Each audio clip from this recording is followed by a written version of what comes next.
星期五六日上深圳，唔知去邊度好？等我呢個每個星期都會返深圳食嘢嘅香港博主，同大家分享下幾間我喺深圳咧必去嘅鋪頭啦。有火鍋啦、粵菜啦、拉麵啦，仲有一間按摩咧，乜嘢都有晒啊！未試過嘅朋友咧，記得點讚收藏啦。第一間無論按摩食飯都一樣掂嘅加州永泰啊，大約用喺香港你嘅2個鐘頭嘅人工咧，喺呢度咧就可以玩足24個鐘啦。無論唱 K 啦、打機啦、電競房咧，樣樣都齊嘅。448蚊咧就包咗90分鐘嘅全身按摩，仲有45分鐘嘅頭肩頸同埋足底按摩添，仲有9款嘅招牌美食咧任你揀㗎。唔中意食佢嘅套餐嘅話咧，仲可以單點添。佢哋嘅出品咧真係好值得專門去講下㗎。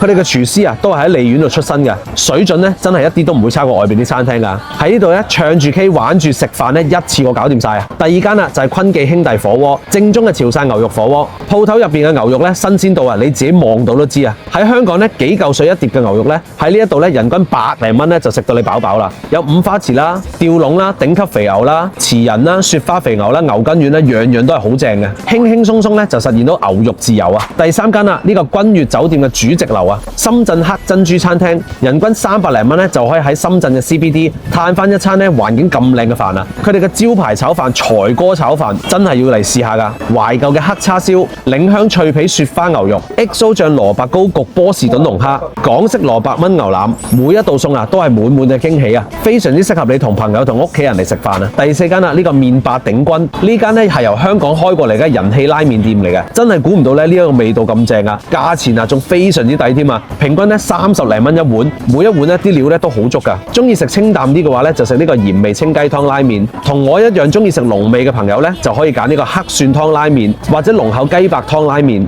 佢仲有一個特色戰鬥拉麵添，款啊都係好正㗎，而且咧性價比啊真係極度高啊！第五間啦就係林大發海鮮火鍋，海鮮刺身燒烤一間店搞掂晒。鋪頭入面嘅海鮮咧，佢哋全部都係以批發價咁賣㗎，啲款咧又多又新鮮，無論係刺身同埋海鮮拼盤咧都係抵到爛㗎。佢哋嘅黑金包啊、象拔蚌啊、墨魚啊、虎蝦滑啊、牛丸啊，樣樣都係非常之正啊！仲有啊，佢哋個鋪頭咧好近口岸喎，中意食海鮮嘅朋友咧一定要嚟試下啦！嗱，呢5間咧就係今日我同大家推介嘅鋪頭啦。如果有啲咩唔清楚啊，有啲咩想問我嘅話咧，歡迎你哋留言問我啦。如果呢條片幫到你嘅話咧，記得點讚收藏啦，關注我香港俾你，帶你食勻成個大灣區。下一集更精彩。